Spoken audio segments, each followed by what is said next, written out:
So I figured I'd get a little close and, I don't know, have you right here with me. Because I'm a little uncomfortable. I get uncomfortable talking about some of these things because they're hard to describe the enormity of the situations. It's kind of like being in a trash compactor, and it's like you're in there, and the person hits the button, and it starts closing. And once you hit the button and those doors start closing, there's no stopping it. You know, it goes until it's fully crushed. And you gotta pin your weight up in there and hope that you're strong enough to push back on them coils so that it doesn't get you, crush you. So that's the weight of life sometimes, That's what it feels like anyways.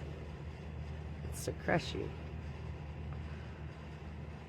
I was listening to a video the other day and was talking about the strength of a person and how they didn't realize how strong that they actually are. I remember one time there was these girls, I was in Chicago, and there was these girls that tried to jump us. They didn't try, they did. And but we whooped their asses.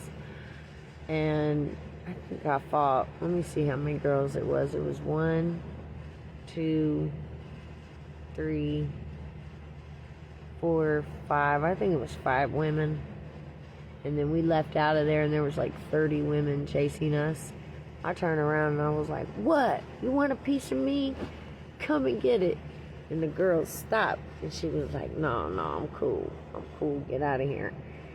And I remember I went back to that club. I used to frequent that club a lot. I was so scared to go back because this girl was huge. I mean, she was a dude. And she was big, football player type. I mean, she had a total dude's frame. And she came up and hit me so hard in this ear. I mean, man, she knocked me clean off my feet. But when I went down at an angle, and I was able to kick my foot up, and I flung my foot around and I kicked her in her face. And she was tossed. I mean, she went about, I don't know, like 10 feet or something. That was about that. Yeah, maybe 15 feet. She stumbled back that far. But I had thrown myself down and put my hand on the ground and kicked my back leg up and swung it around and kicked her. And she went flying. And at that point, I went and got my girl. I was like, "Girl, we got to get out of here." Because when that lady hit me, oh my gosh. And I was bruised. I remember my bruise just started going away. And I was, it was about 8-9 weeks later. It might have been just anywhere from 6 to 9 weeks later. But it was a significant amount of time. And I couldn't hear out of that ear very well for a while. I was bruised. My bruise was like, it was like from down here all the way up the back of my head. Oh man, she knocked me clean into the next couple months. Well, I was scared to go back to the club because I didn't want to run into this girl. I was like, oh no. So I did everything. I was snuck in the back door. And I went in there and I hid around the corner. Like, I'm gonna look around and see what's going on. And the girl, she's right there, bro. And I'm like, what?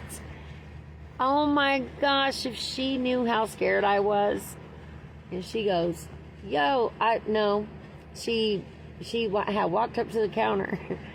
And I had ordered a drink. And then she had walked up and she's like, she orders one too. And the lady brings it and she pays for my drink. And I said, oh shit. She paid for my drink. I was like, oh shit. And she's like, what's up, girl? And I'm like, you was the last person I wanted to see today. That's what I told her. I was like, you are the last person I wanted to see today. And this girl said, why? She said, where did you learn them moves at? That's what you talking about. I mean, this girl, when she hit me, she nailed me. And I made sure after I kicked back, because I didn't even see her coming. Somebody was like, yo, and I turned around, and as soon as I turned around, I ran into her fist. Right? It was like, bam, I ran directly into her fist. So it didn't help that I turned around. But I made sure when I kicked her, wham, I kicked her and she went flying, and I made sure to look at her. And I was like, oh shit, this girl was a beast. Okay? She was a beast. And I wasn't too bad myself. My legs were thick and all that stuff like that, but I'm still thin. I didn't have nothing on this girl. Her legs was thick as hell. Her arms was as thick as my legs. Shit. You know, I mean, I was definitely much more healthier than I am now. But she ended up buying me a drink, and I told her, I said, damn, you was the last person I wanted to see today. And she said, why? She said, girl, where'd you learn them moves at? And I said, huh? Because I didn't know what to say. I was petrified. Okay? Petrified. My guts was like, all of a sudden, because I was so scared. Okay? And this girl said, you should fight. She said, girls get paid for that shit around here. You should fight. She said, I should hook you up with some girls. She's like, I know some people. And she said, you should get with them. Well, I didn't take her up on that offer at that time. But I thanked her, and she gave me her number. I never called her. I never called her. But, and it was nothing personal. But that girl didn't even know. She hit me so hard. Anyways, and that was one time I got jumped. I got jumped another time when I was like 14 in the mall by 4 girls. And then one of them I proceeded to mollywop her ass. I just had to. Because I was a fighter, It was kind of strange how much of a fighter I actually was. Because in a sense, I was a coward. I was kind of weak. But when you have influence in your life, if you've ever heard of the Stockholm Syndrome, it's like you get victimized by somebody, and then you're victimized by them so much you just like normalize it, and then you call them like your, like they become like you need them, 'cause you're trauma bonding. And you will protect them at all costs. You'll lie for them, when someone says, oh, this person does this to you, you're like, no, but you're lying for them, Stockholm Syndrome. That's severe trauma. Well, I suffer from that trauma. I really do. I noticed the other day that I have PTSD really bad. But I think, and I'll get into this, I think it has to do with how powerful these organizations are. The connections, they're inside in all ranks. So there's no field or facet that they haven't permeated at this point.